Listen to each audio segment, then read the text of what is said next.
Kumbuka wiki iliyopita tuliweza kusoma juu ya agano la Mungu na watu wake, na tukaweza kujikumbusha mambo ambayo yametendeka katika sura ya kwanza, ya pili, ya tatu na ya nne hata ya tano.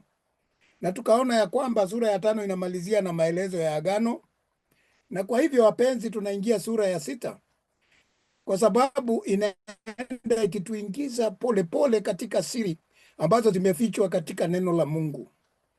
Na niliwaambia yeyote anayenisikiliza ya kwamba nia kubwa ya Mungu ya kulileta neno lake kwa ulimwengu ni ili aweze kutimiza wajibu wake wa jinsi anavyotupenda na jinsi angependa tukae vizuri, maisha mazuri, na tuweze kuishi miaka yote ambayo ni ya agano, tukiwa tunamuogopa na kumpenda. Lakini kwa vile watu wengi wamepotea njia na wamejua zaidi kuliko hata Roho Mtakatifu na Mungu mwenyewe, ndio kunaleta shida na watu wanajichanganya sana. Kwa hivyo wapenzi, tuangalie Mungu anatufundisha jinsi ya kuishi. Hauwezi kujua neno la Mungu kama hauishi vizuri na kujaribu uwezavyo kuepuka na dhambi. Kwa hivyo wapenzi, tutaanza hapo sura ya sita ambapo tunaona amri ya kufundisha sheria. Hiyo ndio Mungu anaongelea juu yake sasa, na niliwaambia mambo matatu muwe mnakumbuka sana: sheria, amri na hukumu. Hayo mambo matatu ni muhimu sana kwa Mungu, na hayo mambo matatu ndio yanatoka sheria zingine zote ambazo tutaweza kusoma juu yake, ambazo ni tofauti lakini ziko chini ya sheria.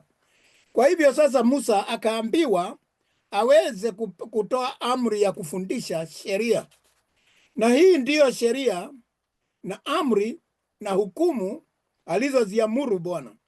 Kwa hivyo Bwana ndiye aliamuru hivyo vitatu viweze kuangaziwa sana. Na hata katika nchi zote katika ulimwengu, ukiangalia watu waliookoka, wasiookoka, watu wote wa ulimwengu wana sheria ambazo wanafuata kotini na hukumu ambazo watu wakitenda makosa wanaweza kuhukumiwa, na amri vile vile. Zote wamezitoa katika neno la Mungu, na ndio zinasaidia nchi kuweza kukaa kwa amani. Bila kanisa, bila dini, dunia itakuwa ni mchanganyiko na vita kubwa sana, kwa sababu mwanadamu ni mtu ambaye anachukuliwa haraka sana na dhambi. Ili kusaidia serikali idumu, hakuna serikali itadumu kama hamna dini kule, ili iweze kutuliza watu na kujua kuna nguvu zingine zaidi ya serikali. Kwa hivyo wapenzi, ndio maana mnaona kuna wanasheria na watu wengine tofauti hata kwa dini zote za ulimwengu. Kwa hivyo ni Mungu aliagiza na akasema watu wafundishwe sheria na wafundishwe amri na vile vile wafundishwe hukumu alizoziamuru Bwana. Si tofauti, ni zile Bwana amenena mwenyewe. Usije ukaleta zako ambazo ni tofauti. Bwana anasema zile yeye mwenyewe ameamuru, ambazo alipeana pale katika mlima wa Horebu. Mungu wenu mfundishwe mpate kuzitenda katika nchi ile mlioivukia kuimiliki, ili muweze kuishi vizuri katika maisha mlio nayo, katika baraka ambazo Mungu amewapa kumiliki katika ulimwengu huu.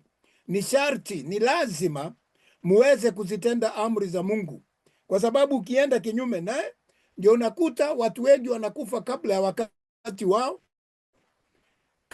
kabla ya miaka ya agano. Wengine wanaingia katika mambo ambayo yamekatazwa katika sheria na maisha yao yanafupishwa.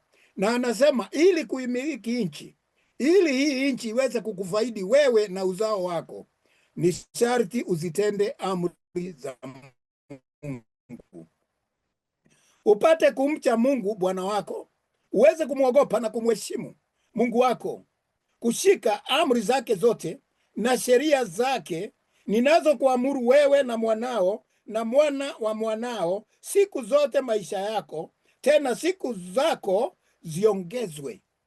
Kwa hivyo wapenzi, si wewe tu unatakiwa kujua hizi amri, unatakiwa uwajulishe hata watoto wako na watoto wa watoto wako.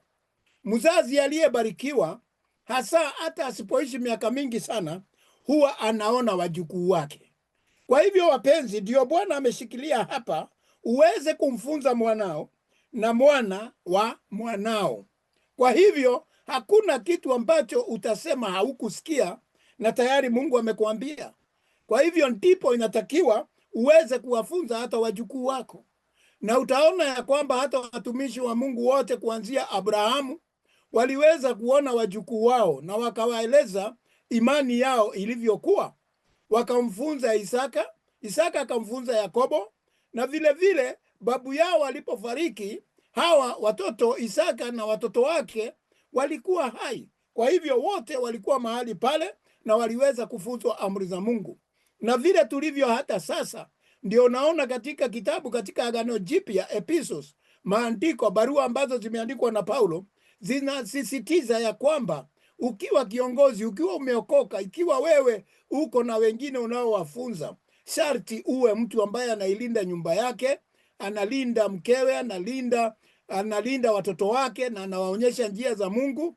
Na isitoshe awe vile vile yeye ni mtu ambaye ana heshima na hekima ndani yake. Kwa hivyo wapenzi, unaona, ndiyo maana ukifanya hivyo, ndiyo siku zako zitaongezwa. Siku zako za kuishi zinaongezeka kulingana na vile mnavyoenenda na Mungu, vile unavyompenda Mungu, vile unavyozitii na kuzitenda amri zake. Sikiza basi, hapa ndipo unaona ya kwamba Bwana anasema, sikiza basi Israeli, wewe taifa la Mungu, unaambiwa usikie, ukaangalie kuzitenda, upate kufanikiwa, mpate kuongezeka sana. Wakati utazisikia amri za Mungu na uzitende, wakati utazifanya, wakati utafanya vile Mungu amesema, najua ni ngumu kiasi, lakini unajaribu kila siku, unaenda ukifanya, ukiomba, na Mungu anakusaidia na kuepuka na mambo na marafiki wale ambao unajua watakuingiza katika majaribu. Anasema ukishafanya hivyo na kuzitenda, ndipo utafanikiwa. Yaani ndipo maisha yako itakuwa mazuri, ndipo utafanikiwa kifedha na kuwa na fahari na kuheshimika, na vile vile hata katika afya yako. Hauwezi kufanikiwa kama wewe ni mgonjwa, kama wewe umedhoofika, kama wewe hauna afya. Kwa hivyo Mungu ataangalia hayo yote, na wewe, hiyo ndiyo kufanikiwa, ili mpate kuongezeka sana, ili mpate kuzaana, mzaane, muongezeke. Ndio maana hauwezi kuanza kupata watoto na nini kama hauna afya ya mwili, kama hauishi, kama umekufa, kama wewe, yani kama unajua watu ambao wanakaa katika mambo ya ulevi na mambo mengine ya ndani sana na madawa za kulevya. Wengi wamekuwa na shutumu hizi ya kwamba wengine hawana uwezo, wengine hawana nguvu. Munaelewa, munasoma mambo haya katika magazeti na katika runinga zenu na radio zenu, munasikia vile kuna shida sana mtu asipojiweka katika amri za Mungu na kuzitenda kadri ya mapenzi ya Mungu, ili aweze kuishi na waweze kuzaana na kuongezeka sana. Kwa hivyo wakati unaona watu wanaongezeka, ni kwa sababu ya mapenzi ya Mungu. Ukijua ya kwamba kuna watu wengi wametakiwa kumalizwa duniani, zaidi nyinyi watu weusi ambao mnanisikia kwa sasa. Mataifa ya watu weupe wamekuwa wakijaribu kila njia ya kuwaondoa katika ulimwengu, lakini kwa sababu ya Mungu na jinsi Mungu anavyowapenda na anavyotupenda, ndiyo maana tunaishi. Na tukijua siri hizi, ni lazima tumpende Mungu zaidi, tuzidi kumpenda, kwa sababu anasema ya kwamba kwa maana jinsi hii aliupenda ulimwengu, na ndio akatoa mwana wake wa pekee. Sisi tuliokombolewa na mwanawe, sisi tunatakiwa kuishi zaidi tukimwogopa Mungu. Na ndio unaona mambo ya imani ni mbili katika ulimwengu: wanaoamini katika pesa, yani Mungu anayeitwa Mamoni, na wanaoamini katika roho. Hawa unaona tofauti katika nchi za watu wengi. Utakuta ya kwamba siku hizi wanaamini sana mambo ya kiroho, yani kumwamini Mungu, na kuna wale wanaamini pesa, hata hawataki kusikia mambo ya kiroho. Munaelewa, mataifa yaliyoendelea mengi sana hayapendelei mambo ya Mungu, yanatafuta pesa, na hiyo ndiyo kini chao na Mungu wao. Kwa hivyo mpenzi, ni juu yako uchague, kwa sababu ukimchagua Mungu, hata pesa ni Mungu anayeleta. Amesema utafanikiwa na ni yeye atakufanya ufanikiwe. Lakini ukianguka upande ule mwingine, itafika wakati hautakuwa na Mungu na pesa hizo mwenyewe ataitisha. kwa sababu huyu aliye mkuu wa ulimwengu hata akikupea huyu shetani atakuitisha baadaye. Hakuna kitu anakupa bure, kwa sababu yeye hana kitu chake. Kwa hivyo wapenzi, kama Bwana Mungu wa baba zake alivyokuahidi katika nchi ijayo maziwa na asali, anasema ya kwamba mkiongezeka sana, mkizitenda amri za Mungu katika nchi ambayo mmeahidiwa na Mungu inayojaa maziwa na asali, yaani mtafanya kazi mkiwa katika nchi ile. Haitakuwa tu mnakuta ng'ombe zinamwaga maziwa tu. Ni lazima uzikatie nyasi, uzitafutie namna ya chakula chake, uzilishe malisho mazuri, ndio ziweze kukupa maziwa. Kwa hivyo kazi ni lazima. Na asali hautaikuta tu mahali mizinga ya nyuki iko, hapana. Wengi hata weki mizinga, utazikuta kwenye miti na kwingineko. Itakulazimu ukatafute na utadungwa tu na zile nyuki. Kwa hivyo wapenzi, hakuna kinapatikana bure. Katika ufalme wa Mungu lazima tutende kazi ili tuweze kuishi katika hali ya kuongezeka na tuweze kuwa na utajiri wa chakula chetu, maziwa na asali na vinginevyo vilivyo vinono katika dunia, kama Bwana alivyoahidi katika Isaia. Kwa hivyo wapenzi, sikiza ewe Israeli, Bwana Mungu wetu, Bwana ndiye mmoja. Tafadhali mjue ya kwamba wapenzi, popote unaposikia Mungu si wawili, hakuna Mungu wawili. Mungu ni mmoja tu, aliye na nguvu na uweza wa kila kitu. Nguvu zingine zote ziko chini ya mamlaka yake.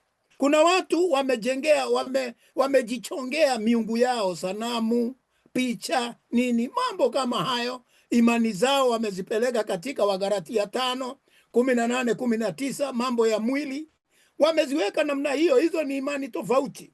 Kuna watu wameshikwa mateka katika hali hizo. Huyo siye Mungu, na ndio anawaambia tusiabudu miungu wengine ambaye hatujui walitoka wapi. Kuna mambo mengi anaenda akiguzia kwa undani sana. Kwa hivyo anatukumbusha ya kwamba Mungu ni mmoja, Roho ni mmoja, na Mungu ni upendo. Lazima, kama haumpendi nduguye, basi hauwezi kumuona Mungu. Na siku hizi hakai katika hekalu, anakaa ndani yetu. Wale wanaomwamini anakaa ndani yetu. Kwa hivyo unapoona ndugu yako na kakako, mmeo na mkeo, wote hao unapowaona, jaribu kuona Mungu na uwe na heshima nao. Nawe mpende Bwana Mungu wako kwa moyo wako wote, moyo wako. Wacha kusiwe na kingine ambacho unajichanganya nacho. Wacha Mungu aweze kukukabidhi baraka zake kwa sababu ya upendo ambao umeweka katika moyo wake. Tumeona mashujaa wa imani wengi katika Biblia. Tunaona wengine walitoa hata watoto wao kwa sababu ya kumwamini Mungu, kina Jafetha na wengine. Tunaona wamama waliosimama vizuri, kina Jaeli na wengine, kina Debora na wengine, kina Maria, wote hawa, kina Rahab. Tunaona vile walisimama vizuri kwa imani, ijapokuwa wengi walikuwa katika dhambi, katika ulimwengu, katika watu wasiohitajika, lakini waliweza kusimama walipomjua Mungu, wakasimama imara. Kwa hivyo hata sisi inawezekana hata wakati huu. Anasema tumpende Mungu kwa moyo wetu wote. Kumbuka kama Rahabu, mpenzi.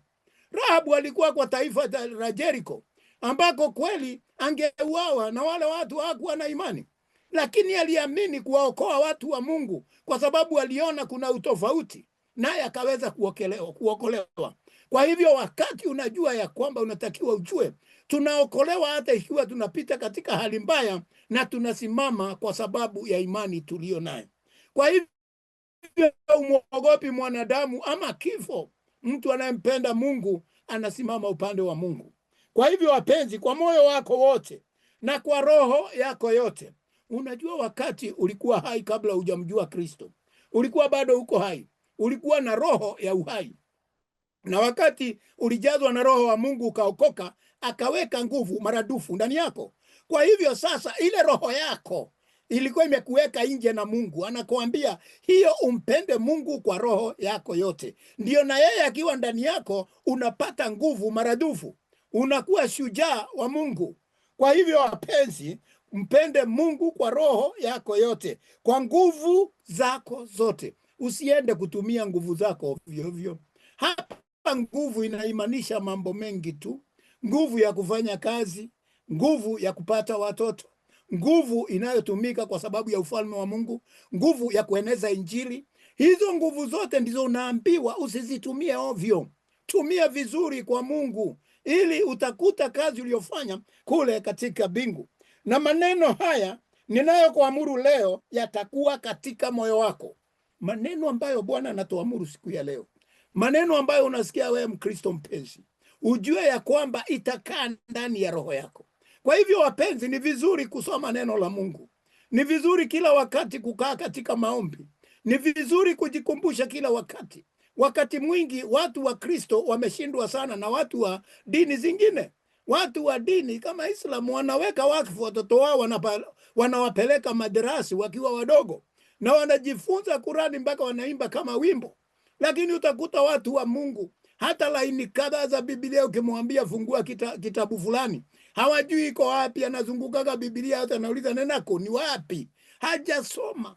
Kwa sababu gani? Hii neno hajaweka rohoni. Lakini akisoma, aendeshe vizuri na asome, ataielewa. Na wakati wote akitaka kuingia katika kitabu fulani inakuwa rahisi, kwa sababu iko ndani ya moyo wake. Kwa hivyo wapenzi, wacheni neno la Mungu likolee ndani yetu, liwe ndani yetu, ili hata wakati shetani anakuja kushindana nasi, tunakuwa na neno la kusema, bila kusema ati wacha tukatafute Biblia nijue mahali nitasoma. Hapana. Shetani anapokuingilia, anakuingilia kama hauna Biblia. Kwa hivyo lazima ujue ya kwamba neno la Mungu limejijenga ndani yako. Kwa hivyo ujaribu kila wakati, hata unakariri maneno mengine ya Biblia, verses, ili unakaa ukijua. Hata ile iliyo rahisi sana kama hiyo Yohana 3:16, wengine hawezi kuinena, lakini Baba anataka tuinene na tuisome. Na kitu cha maana sana ni usome na uelewe. Ukielewa, unajua vile ambavyo unaweza kupingana na yule mwovu shetani. Kwa hivyo wapenzi, nawe uwafundishe watoto wako. Wafundishe watoto wako neno la Mungu. Enda na watoto wako kanisani kila wakati. Ukiwa nyumbani, wafundishe kusikiza mambo yanayomhusu Mungu, nyimbo, zaburi na mambo mengine, na amri na mafundisho mengine ya Mungu. Na unajua ni walimu gani ambao watawafunza, ambao neno la Mungu linakolea ndani yao. Kwa hivyo wapenzi, watoto wenu wafunzeni. Watoto wetu wafunzeni kwa bidii, si kwa rahisi. Mtoto mfundishe kwa bidii. Yaani si useme huyu hatakaki kusikia, jana nilimwambia kakataa. Hapana, unaambiwa mfundishe kwa bidii, kwa sababu hata ukiona hashiki, endelea kumkumbusha. Mnunulie Biblia yake, muonyeshe hapa kuna Mungu. Kabla ya jioni, kabla hamjaenda kulala, ama kabla ya kula, ombeni. Wafundishe kuomba. Wafundishe akienda kitandani kulala sharti aombe Mungu. Namna hiyo asubuhi kabla hajaenda shule, wafundishe namna hiyo. Kwa hivyo wapenzi, na kuyanena uketipo,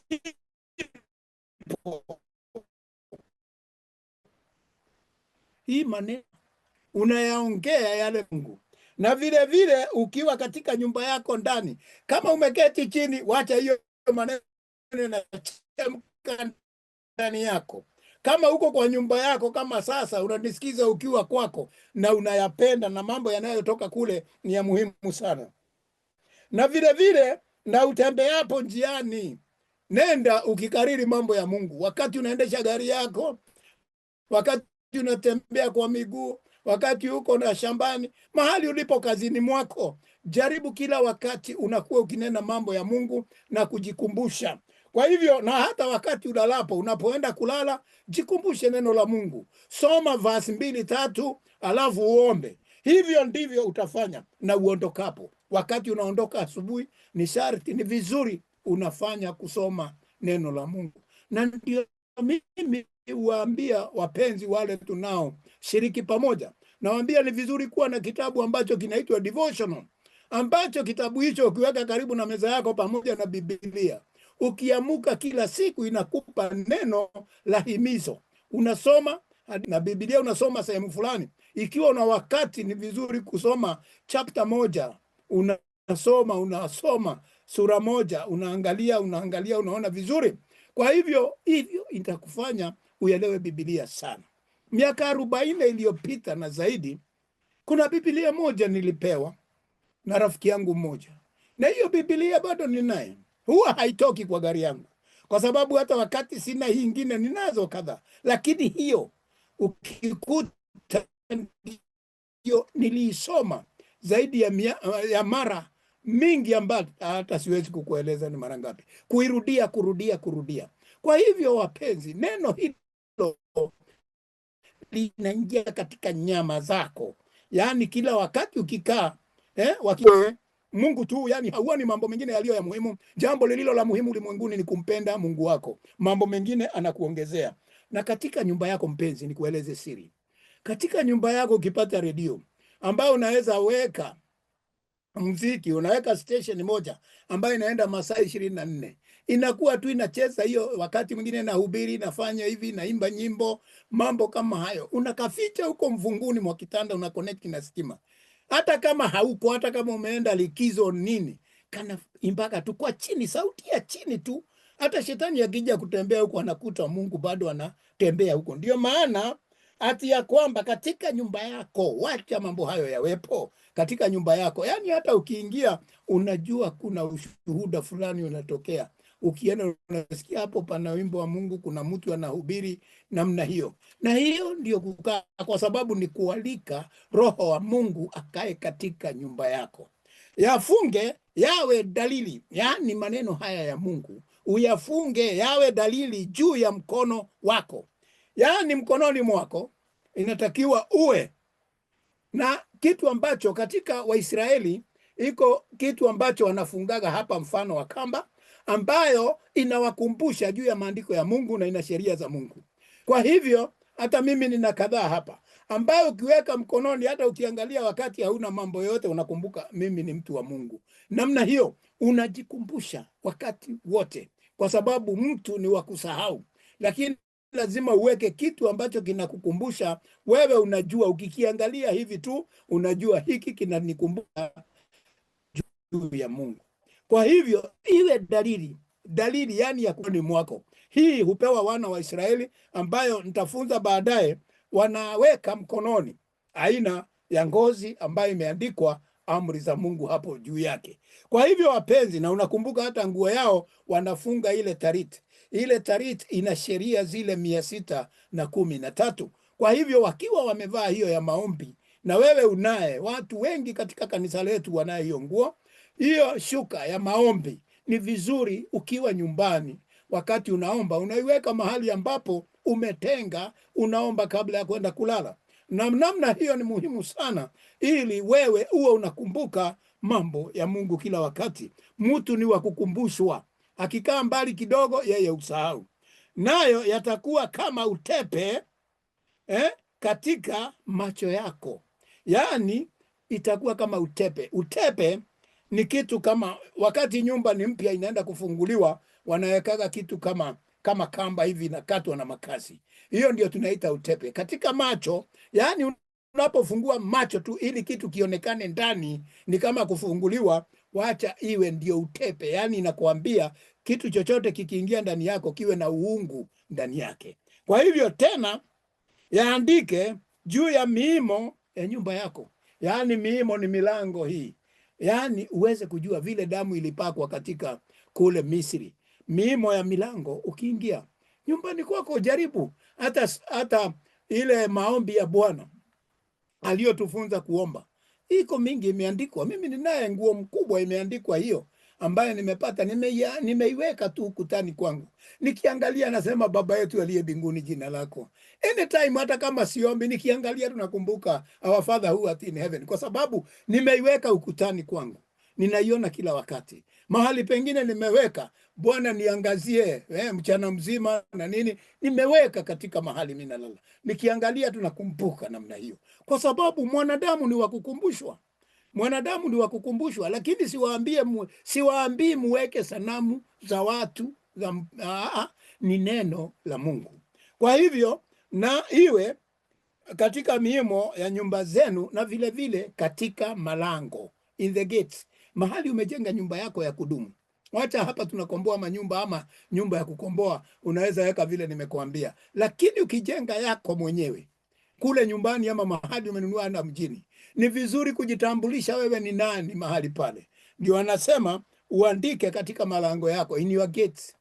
Unaweka kitu katika nyumba yako, katika mahali mimi nimejenga, nimeshatengeneza tayari kitu muhimu sana ambayo itawekwa pale. Ukiingia mlango wa kwanza tu kabla hujaingia nyumba yenyewe, imewekwa pale, kama ile ambayo inaandikagwa ati hii nyumba ilifunguliwa na fulani fulani. Yangu imeandikwa juu ya verse moja ya Mungu ambayo utukufu wake huko inapigiliwa hapo. Yeyote atakaingia hata kabla hajaongea anajua hapa watu wanaamini. Kwa hivyo ndio Mungu anasema hivyo, tujitambulishe, wacha kuficha imani. Wengine hawataki kujulikana wameokoka ama wanampenda Mungu. Tafadhali jitangaze na Mungu wako, naye atasimama upande wako, kwa sababu yeye ndiye mlinzi wako. Tena itakuwa utakapokwisha Bwana Mungu wako kukuleta katika nchi aliyowaapia babu zako Ibrahimu, ambaye ni na Isaka na Yakobo, ya kuwa atakupa miji mikubwa mizuri usiyoijenga wewe. Ukiingia katika nchi hiyo, Bwana amesema, ukiingia na umefanya mambo hayo ambayo ametuambia, roho yako inampenda Mungu, moyo wako unampenda Mungu, nguvu zako, ati hiyo nchi anakupa, atakupa uende kuirithi, atakubariki sana. Na nyumba zimejaa vitu, utakaa katika nyumba hukujenga. Anasema kwanza ile ambaye utakuta miji mikubwa ambaye wewe haukujenga, lakini Bwana atakupa makao katika miji hiyo. Na nyumba zimejaa vitu vyema usiojaza wewe, Mungu atakujazia vitu na utajiri katika nyumba yako. Na visima vimefukuliwa, maji yatakuwa rahisi kwako kupata, hakutakuwa na ugumu. Angalia mahali tunapoishi sisi wengine, ni utajiri mtupu unakuzunguka, usivyovifukua wewe, visima ambavyo haukuanzisha na mambo haukuanza mwenyewe. Mashamba ya mizabibu utaikuta na mizeituni usioipanda wewe, nawe utakula na kushiba. Bwana anakuahidi, ukimpenda utaishi maisha mazuri, hakutakuwa na taabu. Bwana atakuwa akikushughulikia na atakuwa akiona ya kwamba unaishi kwa sababu yeye anaishi. Ndipo ujitunze, yaani ujiweke vizuri, ukae vizuri, ujitunze, ujiondoe katika hali ya majaribu na mambo mengine, usije ukamsahau Bwana aliyekutoa nchi ya Misri, nyumba ya utumwa. Usije ukasahau Mungu. Kwa hivyo sana kujitunza ni kuondoka kukaa na marafiki wale wabaya, wale watakuletea influence mbaya. Unaepuka na wale watu ambao hawana Mungu mbele yako, unawafunza lakini unaondoka, siwe kutembea nao. Unaenda kukaa kwa watu mpaka usiku wa manane na hakuna kitu ya maana mnaongea, ni story hazina mwisho. Na nakuambia kwa sababu watakufanya uweze kuingia kwa upande wao, na wakifanya namna hiyo utakuwa umemsahau Mungu wewe na wamekurudisha katika ulimwengu. Mche Bwana, yani muogope Mungu na umpende Mungu wako, ndiye utakayemtumikia na kuapa kwa jina lake. Yani Mungu yule wa haki, huyo unayemuogopa, huyo ndio utakayetumikia, na vile vile utamuogopa na utajua jina lake.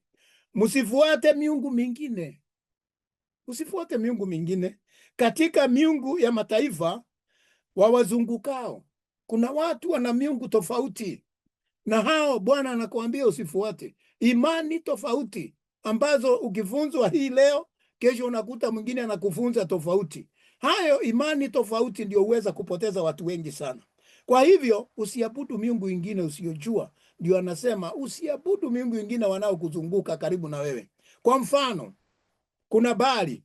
Baali ni mungu wa Wakanani aliyerutubisha na kuleta mvua. Wanaamini ya kwamba alirutubisha, yani the fertility god, akiwa pamoja na kuleta mvua ambaye ni baraka ya hiyo. Wanatangaza namna hiyo hao miungu, lakini ujue aliye juu ni Mungu mkuu. Wengi wanaamini huyu Baal, na huyu Baal ana mke wake ambaye anaitwa Ashera, naye ni mungu wa aina fulani, ambao mungu mama ya ni mungu mumama wa Wakanani, goddess, naye vile vile alikuwa mkewe wa Baal. Hiyo ni kuonyesha nini? Miungu ya ukahaba kama hilo walikuwa wakiabudu jangwani, na hilo waliabudu katika nchi ya utumwa. Mambo kama hayo ndio unaambiwa na Mungu kama Moreki, yaani Morechi ni mungu wa Waamoni. Na vile vile huyu mungu Chemosh ambaye ni mungu wa Wamoabi. Na unajua Waamoni na Wamoabi walizaliwa kwa njia gani? Kwa Rutu. Ni mambo ambaye Mungu hakuwekea maanani. Kwa hivyo wapenzi, ni baba kulala na watoto wake. Kwa hivyo wapenzi, unaambiwa usiabudu hiyo miungu ambaye ni Morechi na Kemoshi, na vile vile usiabudu miungu kama Dagon wa Wafilisti. Mungu wa Wafilisti afananaye mfano kama samaki mkubwa, na ni mambo ya dhambi tu zaidi. Miungu yote inaelekeza mtu katika usherati. Hiyo ndiyo ikiendesha mtu usherati, magonjwa na mengine yanafuatia. Kwa hivyo achana na hiyo miungu, ama kuabudu miungu kama Zeus. Zeus ni mungu wa Wagiriki ambaye unakumbuka wakati fulani Paulo akihubiri pale katika kitabu ya Matendo, nafikiri 14, Matendo ya Mitume, utaona ya kwamba walipofika Restra waliambiwa hawa ni miungu, yani walifanya miujiza na mengine, na watu wakaanza kuambia wawe miungu yao, hii miungu Zeus, ambaye Wagiriki wanaamini ya kwamba huyo ni mungu mkuu wao. Kwa hivyo wapenzi, na ameshikilia dunia namna hii. Kwa hivyo wapenzi, usiende kuabudu miungu ambayo hujui. Mungu wetu ni roho, na Mungu roho yuko hapa na kila mahali. Na vile vile usiamini mungu kama Hermes. Huyu Hermes naye ni mungu wa Wayunani, na kuna mwingine ambaye anaitwa Mercury, mungu wa Warumi, ambaye huyo naye usimwamini. Sitaki kuingia ndani sana na kuguzia. Na kuna Artemis, yaani mungu vile vile wa Wayunani, na mke wake ambaye anaitwa nani? Ambaye anaitwa Diana, mungu wa Warumi vile vile wa kike. Na kuna mwingine ambaye wengi hawajafikiria, ni kuambia, anaitwa Vatika. Huyu Vatika ni mungu wa kike anayekaa makaburini, anachunga makaburi. Ni wale wanaoamini mizimu na watu wa kale waliokufa. Kwa hivyo huyu Vatika, sijui kama umeshikanisha mahali, mwangalie sana mambo ya dini na waeleza. Huyu Vatika ndio mnamuita Vatican kwa Kirumi. Vatican ni mungu wa pagans, makafiri.